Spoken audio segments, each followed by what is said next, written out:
Graham Norton chats to Kevin Bacon and Brooke Shields. Before that, Riding the Waves now on BBC One Northern Ireland, we chart the rise of surfing in Waveriders.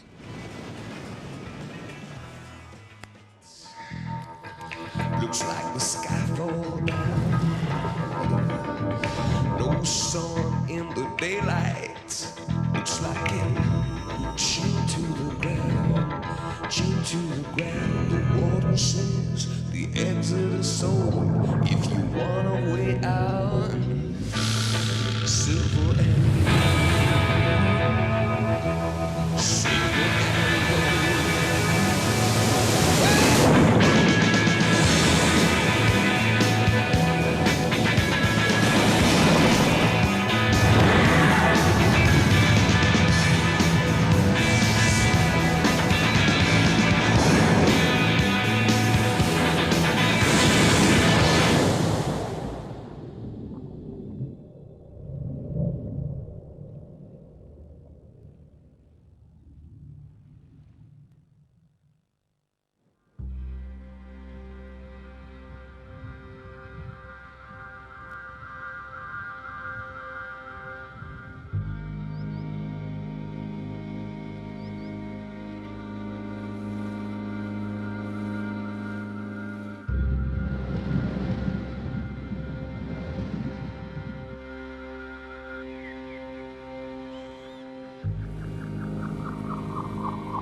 This is the story of the origins of surfing and of the remarkable role that a man believed to have been of Northern Irish ancestry played in that story. Few people associate Ireland with the global phenomenon of surfing, but today it is the fastest growing sport on the island.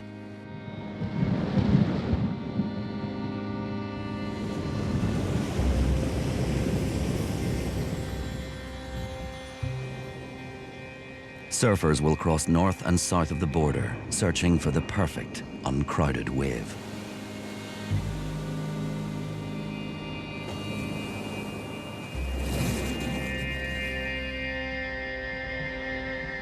High tide is at 8:47 and low tide is at 16:50. I think it's just the spirit of adventure. I think people get excited about travel and the unknown when you're going out to a wave that maybe nobody's ever surfed before. I mean, it's just the whole spirit of exploration. Pressure moving through the mid-Atlantic is expected to result in high sails along shore. The thing that makes Ireland different from a lot of countries when they get good surf, it might only be like a C or a B, but when we get good surf in Ireland, it's an A+.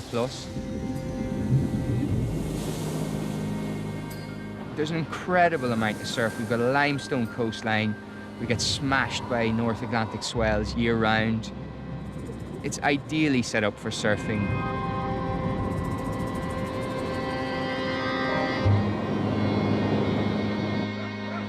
Ahead today's area forecast.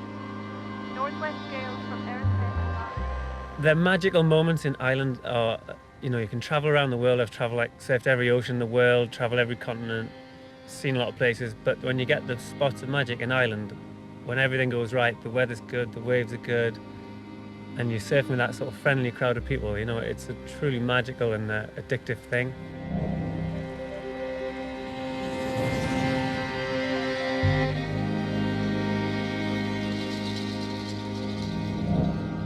It's a beautiful place, castles on the beach and just lush green fields, and it's like it's a cold paradise.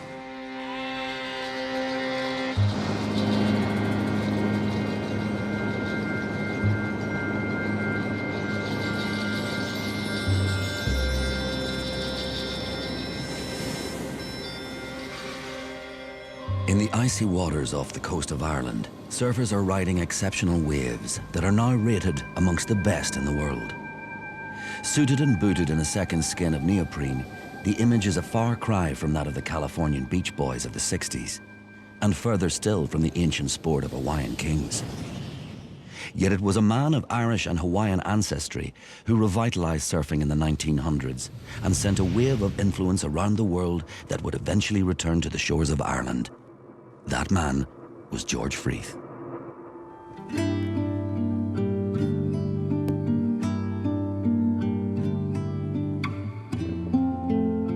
You know, if there's waves tomorrow, I want to be the first out tomorrow. I want to be the first guy to catch that wave tomorrow morning.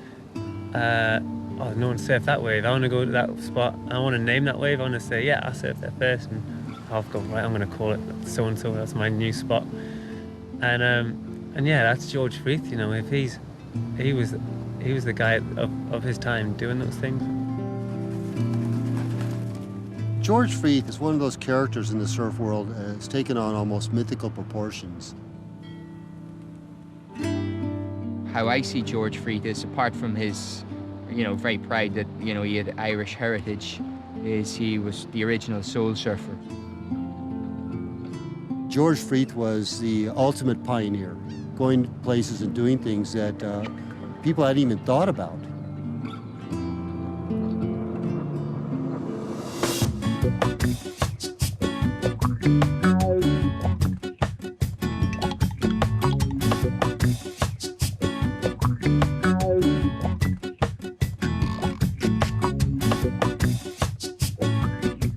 The first known surfing was definitely Polynesia, and more specifically Hawaii. That was the place where stand-up surfing was first noted by Captain Cook and his crew in the late 1700s. Surfing must have looked absolutely bizarre for the people who first saw it. The untrained eye couldn't imagine how you could ride on an ocean swell. The surfing is banished by the missionaries. New England missionaries that had come in there in the 1820s had banned it because they seen it as going against the ways of God. And they see the Hawaiians out there surfing, enjoying the water, not wearing much, and what they appeared to see as a person making love to a piece of wood. And so it was banished.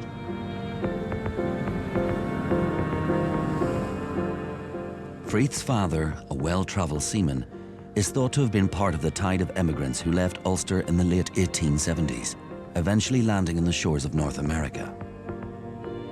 Freeth's adventurous spirit would carry him onwards to the beautiful archipelago of Hawaii. He found a home in Hawaii, and that's where George Freeth Sr. settled. He married a Hawaiian woman that had connections to the Royal Hawaiian family. George Freeth Jr. was born in 1883 in the Hawaiian Islands on Oahu, made his home right there at Waikiki. He's introduced to surfing at a very young age, given a surfboard when he was 8 or 9 years old by a royal prince, and bequeathed this traditional gift, almost as if passing the torch, because surfing was so obscure at that point, so much gone from the culture, that it must have been almost quaint. As a young man, the gift of a surfboard unleashed a passion for the ocean that was to set the course of Freeth's life. At the time, surfing was little more than a memory to most Polynesians, but George Freeth had found a skill which would carry him on the path that the world's surfers would later tread. A lot of things in life seem to come about when various forces coincide, come together at a nexus point, and history takes a turn. And one of those happened in Hawaii in the early 1900s. Traveling the world in search of inspiration for his journalism and entrepreneurial activities, the American Alexander Hume Ford landed in Hawaii, where he witnessed the phenomenon of wave riding for the first time. The discovery of the graceful spectacle of a man surfing ocean swells coincided with Hume Ford meeting one of the world's most famous travel writers. Alexander Hume Ford is walking through one of the hotels right there in Waikiki. Very few hotels in these days, back in 1906. And who does he see? But he sees Jack London with his wife, Charmaine. He says, "So what are you working on?" And Hume Ford tells him, "I'm working on this sport called surfing." London is fixated. He just listens to Alexander Hume Ford and he says, "Oh my God." So he took him down to the beach, and there Jack London looked out and saw this guy, George Freeth. And he was riding the waves out of Waikiki, and it was something that just completely blew Jack London's mind. He couldn't believe it. Freeth is very patient, teaches London how to surf, probably not knowing exactly who he is, but that was the entree. Jack London, in a sense, is mesmerized by him, goes back, starts writing of what he called the brown mercury. His wings are healed, and in them is the fury of the sea. That really was the first popular exposure of surfing and Hawaiian surf culture and all that to the American audience. George Freeth allowed the people who were seeing surfing for the first time to be able to appreciate it and see what it was. It was not something primitive. It was a guy who had, athletic ability, had stature, who had charismatic appeal, doing something fluidly in a very dynamic medium that nobody had ever seen before. So he was the first surf star.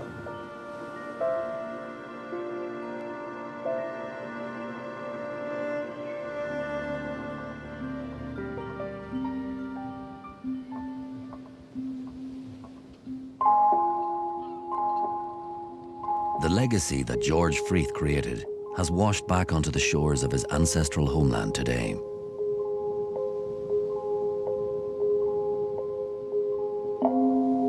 The waters of the west coast of Ireland merge into the North Sea across the coastline of Northern Ireland. When the swell hits, surfers from all over the island head north to the beautiful coastline of Antrim.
Surfing is our common denominator, it's our bond, it's what's brought us all together.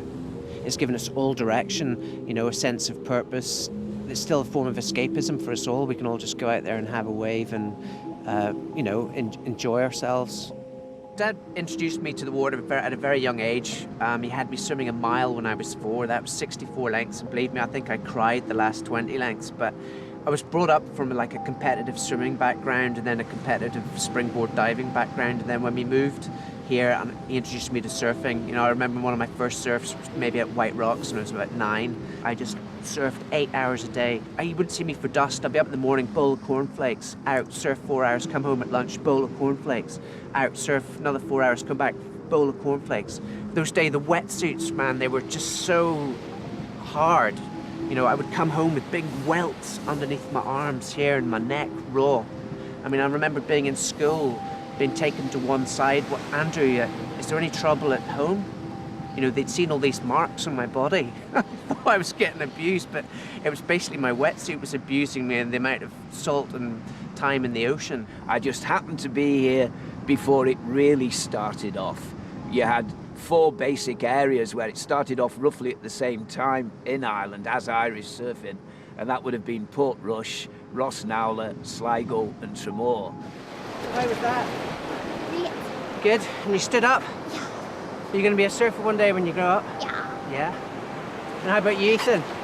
What did you think of that last right-hander you got? Was it good? Yeah. What do you like most about surfing? Waves. The waves. Is it good fun? Yeah? Do you want to go back in again?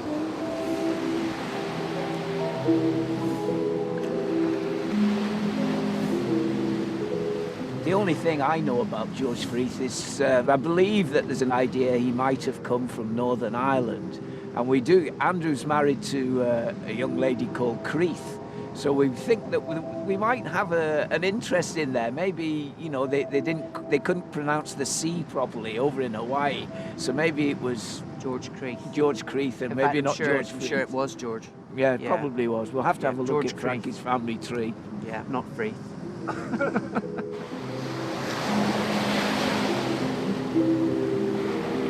It's something that is always going to be there for me in my life, no matter what happens in life, but be it family problems, financial problems, friendship problems, whatever. You've always got that in your life. It's always something, you can always go surfing any day of the week, and it'll never be taken away from me. You know, I think surfing doesn't have any boundaries. You know, it's basically you and the ocean, and it's great. It's a great environment, a playground to bring everybody together. It doesn't matter what their religious or political background is. Pretty much our whole life revolves around the surf and what the ocean's doing, and the rest of life kind of is woven in and around surfing rather than trying to fit surfing into our lives. I was kind of drawn here from the start. I obviously grew up surfing in Newcastle on the east coast of England, very sort of remote surfing destination, and from there we went to Scotland, a remote surfing destination, and then Ireland was like the first big adventure for me.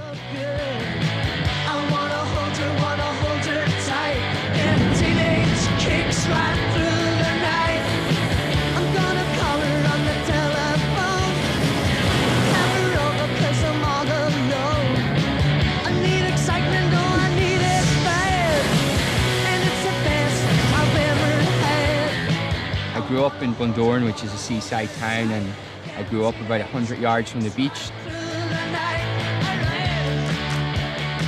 And my first wetsuit I shared with my brother was a 3mm wetsuit that basically looked like something Houdini'd have on him, that fitted like the Michelin Man. So I used to just wear 4 or 5 pool swimming hats and woolen gloves with marigold gloves over it, and we used to tape our sleeves with gaffer tape. We really didn't know what we were doing. Well, we started off on the north coast here in Northern Ireland, and then we went down Bundoran, Donegal, Sligo, Clare, the whole way down the west coast. We did the whole thing. I do remember meeting Richard at Tullen Strand. It's like his favourite beach break, his home beach break. And I think we were already in the water, and I see the young lad running down the cliffs, jumping off the ferry bridges with his bright board and bright wetsuit. I'm like, whoa, who's this? He must be the local kid around town. He's the hot shredder. Myself and Richard, obviously we grew up surfing together. We actually did a few sort of competitions, not as rivals, but we were competing at European Championships. He was in the Irish team, I was in the British team. And you'd meet at these competitions, and then we'd travel, we'd meet in places like Barbados and Hawaii, and you'd travel around the world, but I'd always come back to visit him in Bundoran and surf the waves with him.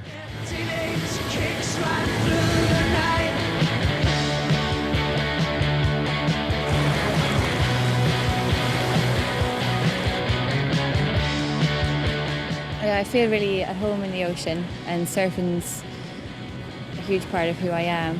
It's that diversity, it's always new and fresh and exciting.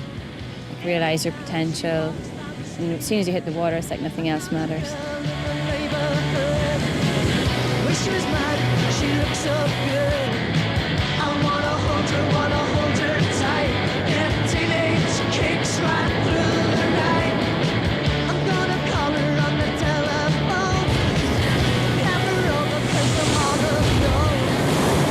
Every swell is different, every wave is different, every surf break you go to is different. The time of year I like best in the North Atlantic is kind of August through to end of November or Christmas, and that's really, in the Caribbean and the South Atlantic, that's hurricane time. So you get these big hurricanes that make the news and they hit maybe the coast of Florida, and they do cause a lot of destruction, but kind of for us, those hurricanes dissipate slightly and they just turn into like a big North Atlantic swell. They'll track up through the South Atlantic, come up by the Azores and then come across the west coast of Europe. And all the time they're generating swells. and they will generally scatter off the coast of Western Europe and give us fantastic waves, but we don't get the adverse weather with it.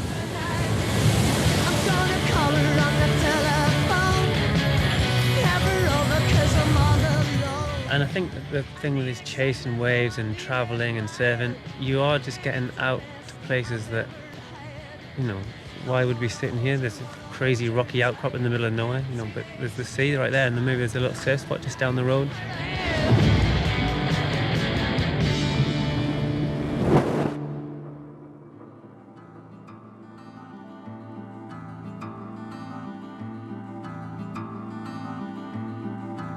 By the early 1900s, George Freeth himself was ready to embark on a journey of discovery to mainland America.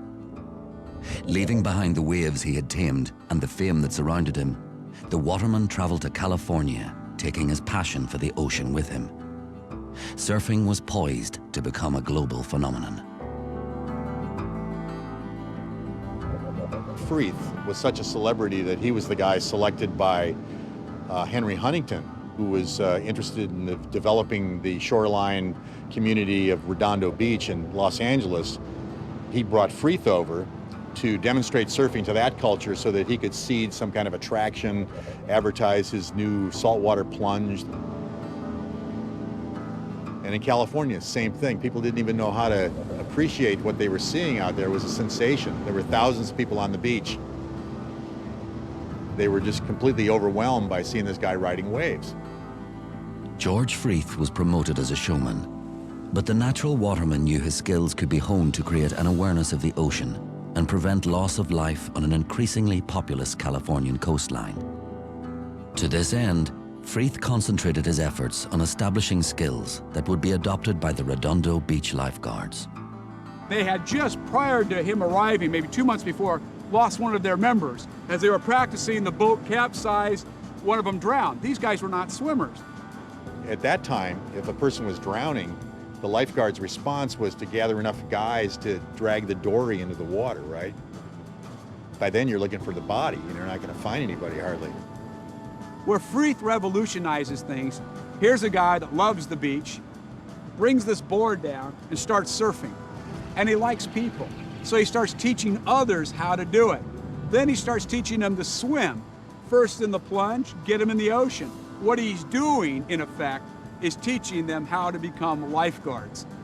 So this required, physical training. It required the right kind of equipment, fluidity, instant response. He modeled what has become lifeguarding around the world. He invented that little torpedo buoy that people use to this day. That was a Freeth invention. That whole idea of you swim out with a rope and you got the buoy and you go out and grab the guy and bring him in, that's all George Freeth.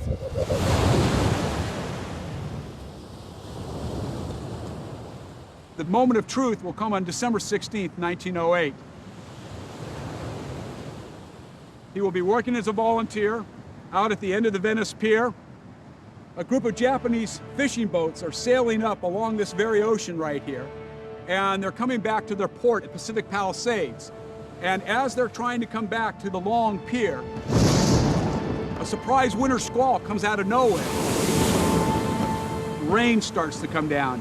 The surf just becomes gigantic. And as the boats head in, they start heading in for the breakwater at the end of the pier. It's certain death. They want to launch a lifeboat, but the surf is much too big. And Freeth knows they can't get that lifeboat out. It's one of those things where everybody's just watching this thing unfold, this disaster of these boats. Freeth jogs to the end of the pier, jumps off the pier. The crew members later interviewed by the paper said, we were certain it was death for him. Why would he jump off the pier? And he just surfaced up, and there it was ahead. And he grabs the first boat and starts swimming it away from the breakwater. Then he goes back out and he makes another rescue. It's unbelievable how the boats are being swept in. In all, it will take 2.5 hours.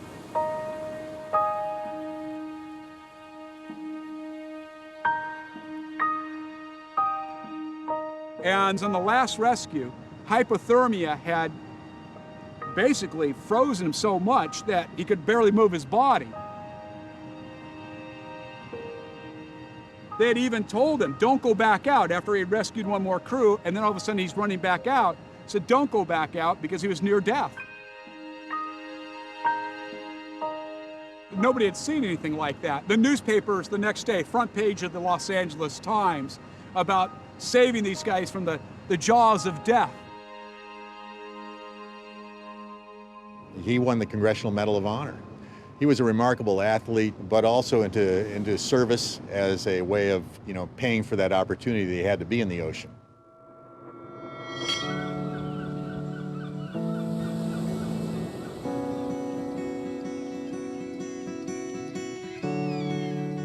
When Freeth jumped off that pier on that rescue, that was the beginning of modern lifeguarding.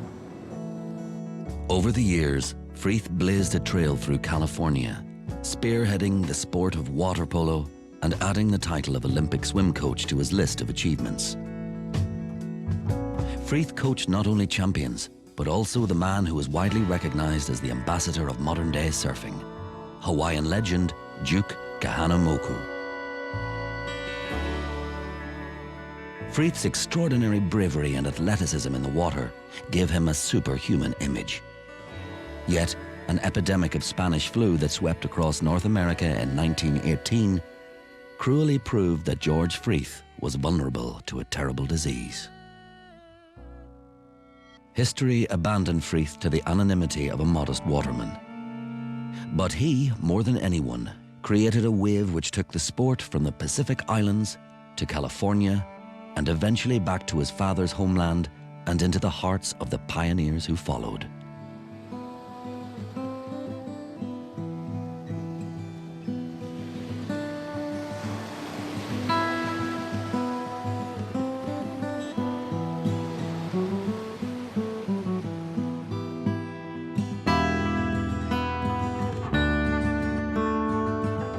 By the 60s, surfing in California had flourished from the showcased skill of a single man to a lifestyle enjoyed by the masses.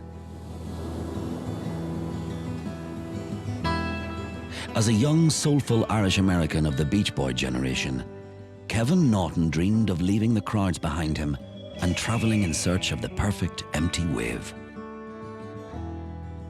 Like Freeth before him, Naughton was to become a surfing pioneer, whose journey returned the sport to its unlikely origins. To travel the kind of places that I travel to, do those kind of things, you got to be kind of an odd duck. I guess that's how my family thought of me, as a bit of an odd duck. You got to be a bit of a loner, you got to be an escapist, because travel is a way of escape. And I suppose I was all those things.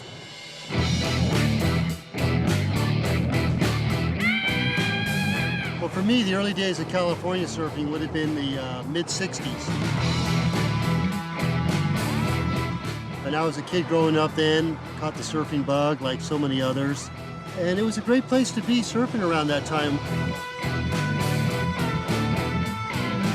At that time in California, everyone looked to the magazines kind of for guidance. The surf magazines came out of Southern California, and the thinking in California, I think, was pretty provincial. There was California, and then in the wintertime there was Hawaii, and then there was California, in the wintertime there was Hawaii.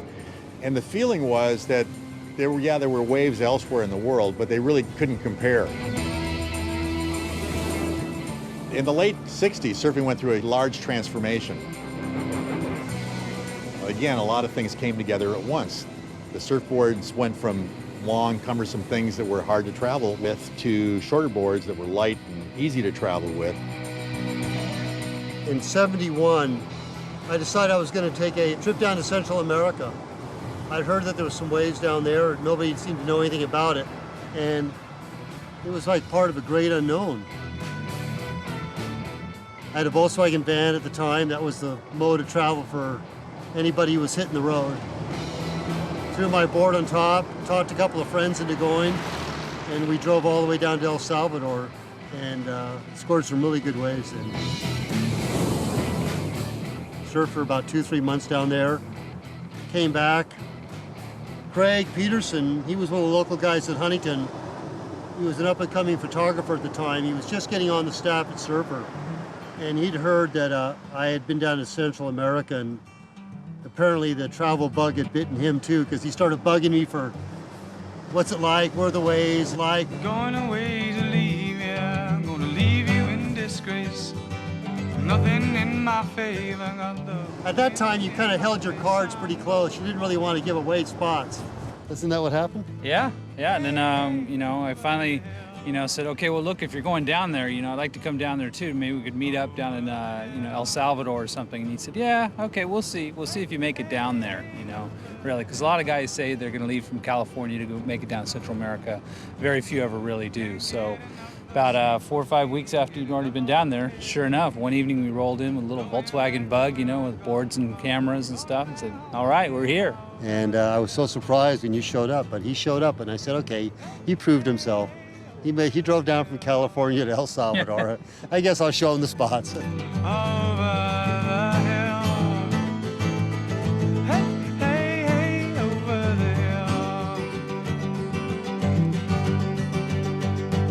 Craig said, look, Surfer wants to run some articles on our trips down here. You know, he asked me what I thought about that. And, you know, we're always looking for ways to finance the trips. We had no money at all. So the idea of writing an article and getting some photos published seemed like, hey, that's the way to pay for this trip. Let's do it. Been worried about my babies, been worried about my wife. Just one place. We'd kind of go as long as we thought we got enough good shots to make one good story, you know, and then we'd write the story, bundle up the film, send it back to Surfer Magazine, handwritten, you know, articles saying here's what's going on, and kind of give a photo description of this role's got, you know, these kind of ways, and we'd name the breaks, you know, different names after girlfriends that we left back home, you know, and then we'd continue on to another country. Got nothing in my favor, rain in my face, I'm going home. Craig and Kevin's work inspired me to move my eyes to the next bend, around the next corner, to the next place. They opened up a spirit of adventure in me and everybody I knew. They were the catalyst for countless road trips and countless adventures that surfers have been having all over the world ever since.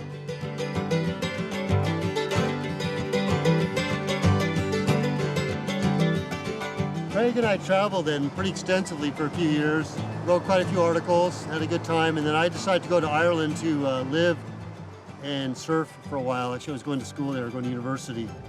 Well, I didn't know what to expect, and I thought, wow, this is really, I don't know, an undiscovered gem. That's how I felt about it, a green gem, undiscovered surf. I just liked the surf. I liked the whole lifestyle. I liked everything about it. It was a special place. I knew I was there at a really special time. And special times never last, so I wanted to be there while it was happening. So I told Craig, hey, you got to come over here, try some of these waves and see what this place is like. Look out, baby, the young man is back in town. Look out, baby, I'm gonna stand up and around. What I loved about the place then is that it was virtually an unknown surf area, you know, and I thought, my God, this is something you're just not going to find many places in the world. You know, California was like this maybe in the 40s, you know, where a handful of surfers around and everyone knows everyone and everyone talks about the spots and new spots they surfed. And it was over by the late 40s in California. And here I was in Ireland, and it was just starting. The second man I want to see all fire chief. A lot of surfers now, a lot of professional surfers now, you're either a competitor or you're a soul surfer or a magazine surfer, an exploring surfer.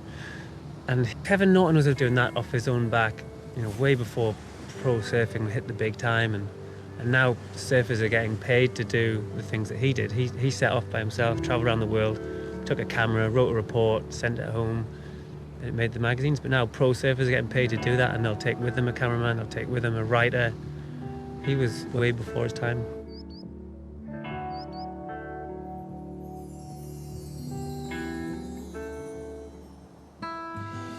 Fresh from winning a record 8th world title, Kelly Slater, the world's greatest professional surfer, took a break from the competitive arena to travel to Ireland. Inspired by stories of the incredible waves, Slater wanted to discover for himself what drew his fellow surfers back time after time. The two words Kelly Slater have become part of popular culture. His name's just synonymous with surfing worldwide. He's a global superstar, 8 times world champion. I mean, anybody who wasn't influenced by Kelly Slater in the last 20 years surfing must have their head in the ground. I've had a few friends go to Ireland and I've seen some footage of it. The Malloys had been telling me about it quite a bit, and Gabe and Lauren had told me quite a bit about it as well. And you know, I'm not hugely fond of the cold, but it seemed like there's some good waves there, and you know, people seem to be really nice. I'll be here in every way. The idea for me going to Ireland was just to get away. You know, I'd been in France doing contests, in Spain doing contests, and I just wanted to sort of get away from the whole scene.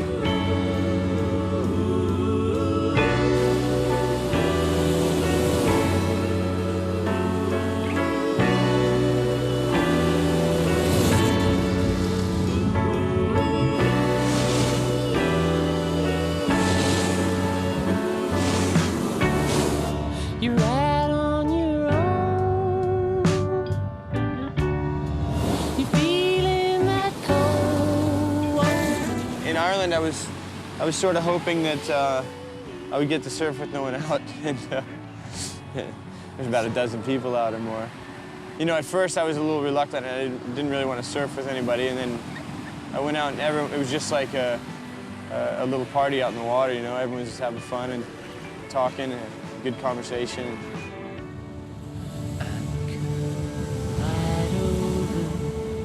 The waves were nice, and you know, I met a few cool people in the water, and you know, that'll loosen up the situation.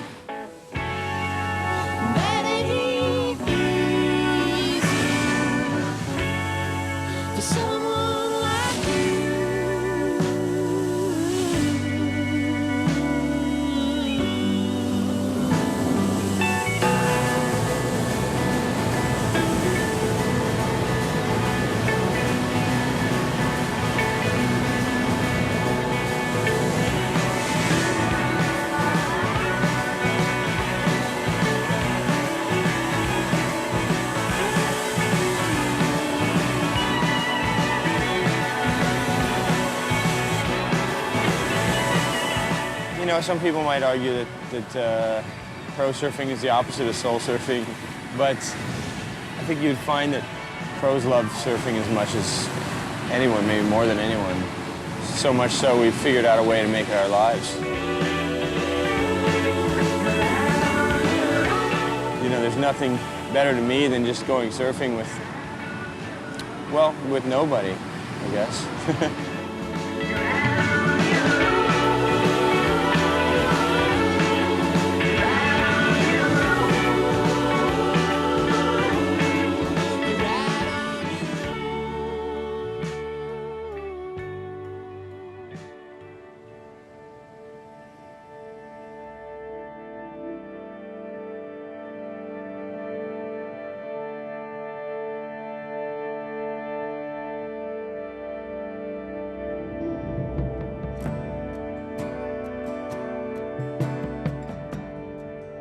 Inspired by the safari lifestyle of Kevin Naughton, the Malloy brothers have found a way to incorporate their talents as surfers, filmmakers, writers, and musicians. They have pioneered a hybrid lifestyle that allows them to pursue their adventurous soul surfer spirit to the full. The big inspiration for us to just go to the ends of the earth to look for surf, it was the idea that there was so much ocean that wasn't right around the equator. You know, the whole world, everybody's just got the equator covered because it's warm and it's easy and the reefs are even. But like the whole North Atlantic, my mind would just race with ideas about it, you know? I went to Ireland my first time, I believe it was in 96 or 97, and by that time I had got to travel a lot. You know, some people travel to surf, but lots of times I feel like I surf so that I can travel. Down deep, I didn't really believe I'd get good waves. I really didn't. And so, yeah, I wanted just to see the place. I wanted to climb the mountains, and I wanted to see the ocean and just be a part of it, be there. At that point, we've gone to so many tropical destinations that, you know, to go to a colder destination and find surf was something that just made it so unique, you know. It was a different experience than going anywhere else that I'd been, you know. It felt like there was something there that was different than all the other places. Well, I remember one thing the first day I got to Ireland, and I walked into a surf shop, and Richie just took me under his wing, you know, and said, jump in the car, let's go get some waves. And next thing I know, you know, I don't even think I told him my name yet. He didn't care. He just said, come, let's go. Are you Goofyfoot? I said, yeah. I said, oh, then we're in there, let's go. I was taking pictures of cows as we were going along, and Richie was like, what are you doing? And I was like, we do not have grass like this in California. Those are the fattest cattle I've ever seen. The thing about Ireland that's really amazing is that the weather's terrible half the time for surfing. So there's some really, really great waves, but you gotta wait for them.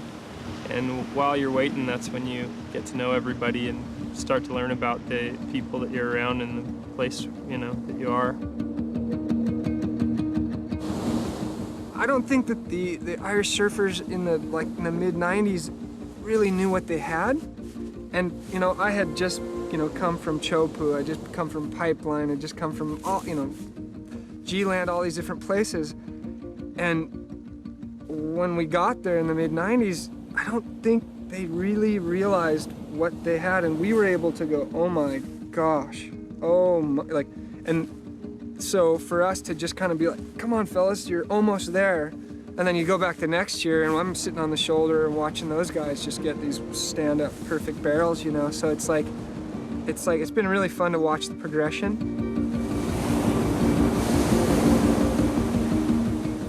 You'll see in the next 10 to 15 years, you know, there'll be things happening in the lineup in Ireland that are as heavy, if not heavier, than anywhere in the world. You know, myself and Gabe had spent years surfing, you know, the coastline of Donegal and Sligo, and we used to see the potential offshore of some phenomenal looking reefs that just weren't accessible from the beach or from shore, where you couldn't drive to them. Well, initially, myself and Richard had watched the Malloys tow surfing at Mullaghmore, and that was like the eye-opener for us. Well, I think they were pioneering in a way. They had jet skis out, and we just thought, why can't we take that technology that they use and apply it to our local conditions here in Ireland? They came to Bundoran and kind of showed myself and Gabriel a few tricks of tow-in surfing. So I went to Hawaii, brought back a tow board, said, Richard, we got to get on this, are you keen? And he's like, yeah, I've seen these waves all my life. I've been watching these waves since he was a little nipper, dreaming of being out there. And, you know, we were pioneering in our own way. We had a bit of a dodgy tow board and a really crappy, 80s jet ski. It was really bad. Could hardly hold the two of us on it. Kept conking out. And yeah, you know, you head out there, and you're discovering it as you go. Everything's new. Is this the right thing to do? Is this, you know, just everything was a learning experience, real fast learning experience. It just opened a whole new chapter for surfing for us. It's like opening a whole new book on a sport that you didn't know existed.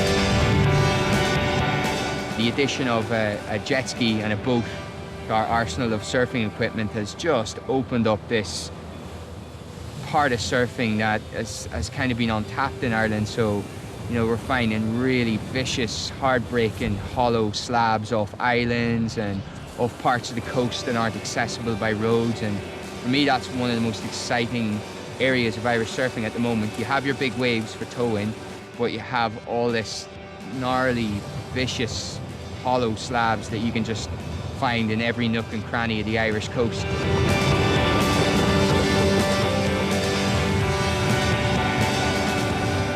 I think myself and Gabriel, who are pioneering big wave surfing, are only scratching the surface at the moment, and I think it's something that's going to be the future of Irish surfing.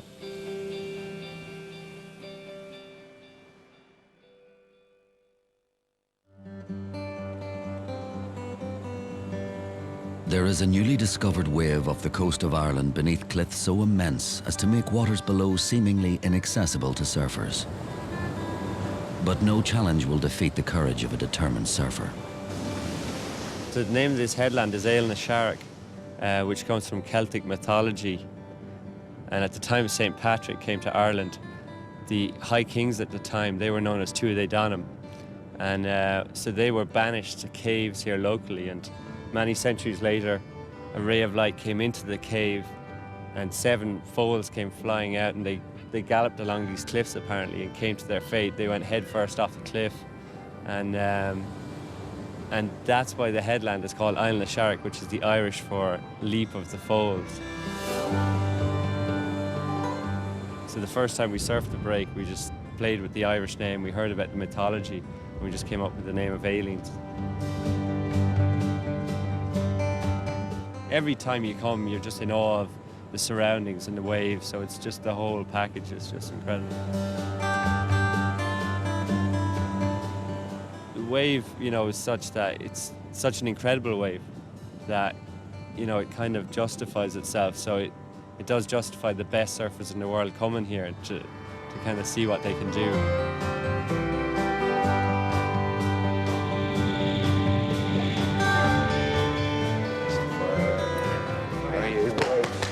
Good to see you. Who's made it?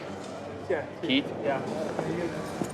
I remember, you know, Richie calling about a year ago and talking about this new wave that they'd found and how amazing it was. And I asked him where it was, and he said, yeah, it's at the bottom of the cliffs. And my heart just started pounding.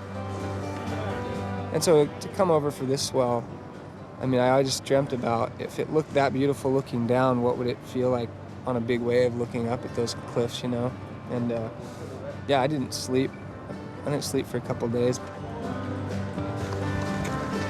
Tow surfing is a necessary evil, but man, there's some waves in Ireland that we've been dreaming about for almost 10 years now.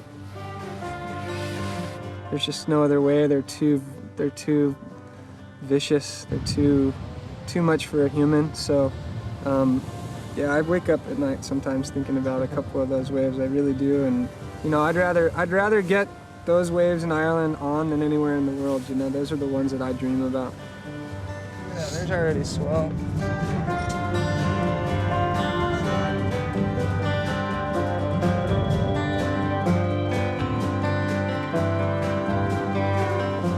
This is Aileen.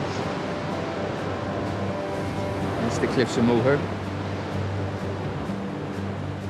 Wow. It's a radical wave. It's just gonna get bigger and bigger all day, huh? Wow. You don't come to Ireland just because you want to be a soldier of fortune and just get big waves and do your thing. You go to Ireland because you want to be in Ireland. You know, there's that relationship that humans have had here in Ireland for thousands of years, where the rocks and the ocean collide. You know, there's that something that's kept people there for hundreds and thousands of years, and you either hear that calling or you don't. And you come here for that, and if you get the biggest barrel of your life, then well, that's just extra. Slow and sweet.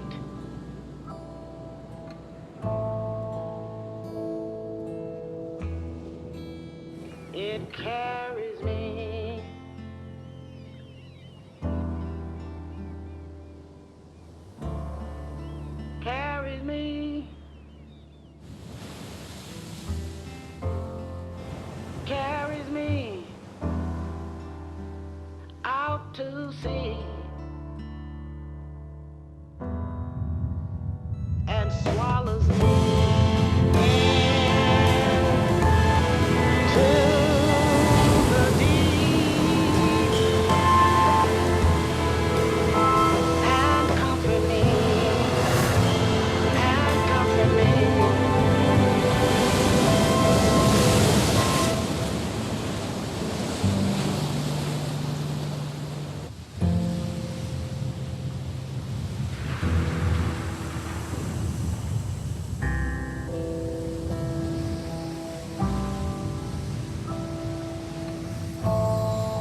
me. It carried me out to the sea and comfort me and comfort me.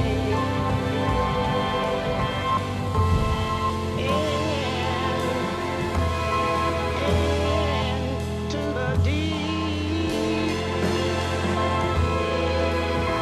and comfort me.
Be out here, you know, in the first couple of years of this wave being surfed, and to be in there and being welcomed by those guys and paddle in with those guys was a huge honor.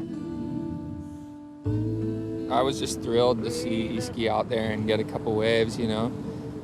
It was a pretty big deal to have her, you know, get a couple waves at that spot, being the first woman out there. It was like she was where she was supposed to be on Earth at that time, you know, and I think we were more excited.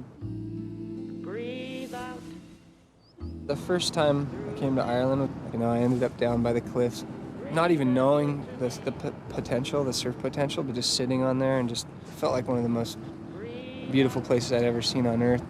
At that time, we didn't have the capability to get to a lot of these spots. It was like a fantasy. And so to be back 12 years later surfing one of the most beautiful waves I've ever surfed, you know, it's like a bigger than a dream, you know. And so, yeah, it's just come full circle. You know, you look back to the guys like, you know, George Freeth or Kevin Knott, and to think that they would be proud of the legacy that we're carrying on is, there's nothing without that, you know. Care a lot about that. And breathe out.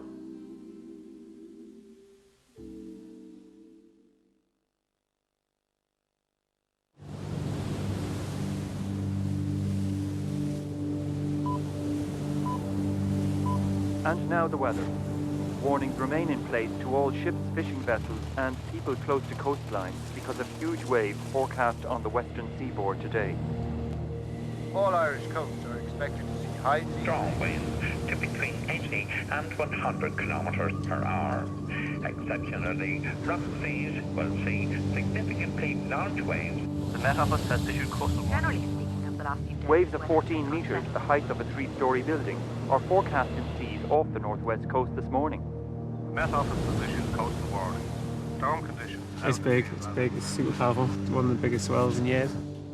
You don't want to make a mistake out there. It's get heavy real quick. You don't want to be out there really and fall off.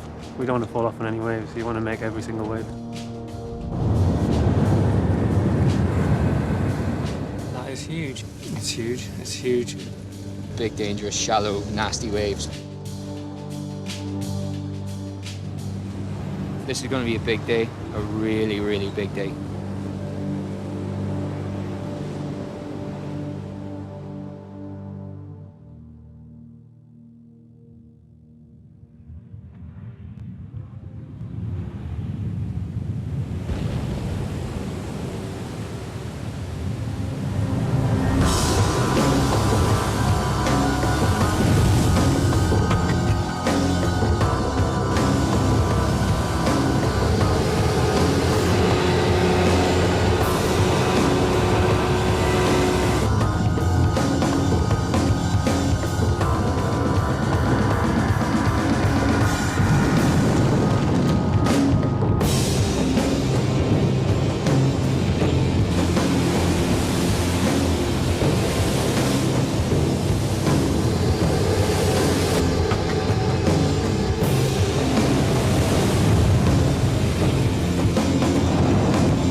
This is